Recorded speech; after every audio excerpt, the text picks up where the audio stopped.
Go. Good day, sir. We are the Group 2 and today we are sharing our insights about our activity. 1, 2, 3, let's go!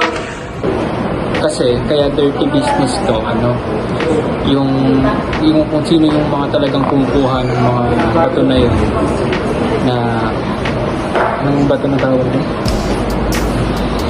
Ano nga? May tawag din parang Gemstone? gemstone. Yan ba yun? Yung kung sino yung mga nagmimina, yung mga natatanggap nilang doon, yung pangangailangan lang nila yung Mina? Gold ba? O hindi, diba? Basta yung galing sa... basta yung mga kumukuha ng mga bato na yun, sapat lang yung nakukuha nilang kapalit para lang pangkain kasi ng pamilya nila. Napanood ko kasi yung clip ng last. Then kapag ipapasa na nila, para silang kawawa doon na wala kasi silang alam kung ano talaga yung presyo, Yung value, yun nga. yung value nun. Kaya tinawag na dirty business of Ayun. beauty. The dirty business of beauty. Kasi hindi man lang mabili ng mahal sa mismong Sa kanila. nag-hard work. Kumbaga dito, maihalin tulad natin sa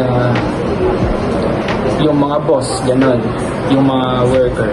Kung sino yung pinakamaraming ginagawa, sila yung mga konting nakukuha. Then yung hanggang tumataas yung posisyon mo, na tumataas yung sahod mo, pero yung mong ginagawa mo, nababawasan. Parang gano'n.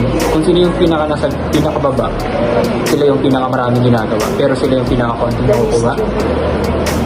Then habang tumataas yung posisyon, tataas yung sahod mo, pero mas nagiging minimal na lang yung gagawin mo. Parang dito siya nahalin tulad. Parang hindi na-trade off ng right amount yung hard work.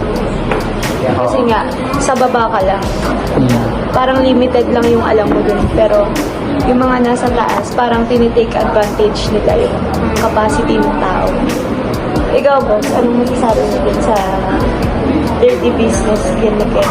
Moonstone, tama ba? Kasi, di ba, maangkat sila. Pera nila lahat yung pagod doon. Tapos, pag nakakuha na nila, tapos bebenta. Hindi nila alam yung value, di ba? Sabi nga yung isang. Tapos, yun pala mahal. Tapos, pag pinenda sa iba, mahal. Mas mataas pala talaga yung value. Wala na yun. Parang Kawawa yung kasi wala silang idea. Parang pag dito sa Pilipinas, para silang siguro, hindi sa lupa. Kasi dati, babayaran sila ng 100,000, ganun, kukunin yung lupa nila. Hindi nila alam na lupa sila kasi mataas yung value ng lupa sa bagay. Mas malaki. Anong solution Solution. sa ganun? Paano natin ma-avoid yung ganung pangyayari? Para sa akin yung magandang solution sa dyan, yung government suportahan yung mga taong kumukuha ng ganung bato, na taasan nila yung pagbili. Kasi i-compare mo yung kikitain nila ng kukuha sa bato niya compare sa mismong nag-hard work para makakuha. Then, syempre, ikaw na may kakayahan, magandang i-share mo na yung nagtutulungan kasi kayo pareho.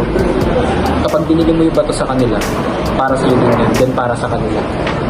So, ang magandang solusyon dito is magkaroon siya ng minimum na bayad. Halimbawa, kasi narinig ko parang centavos lang or dollars, centavos yun, hindi siya minimum peso.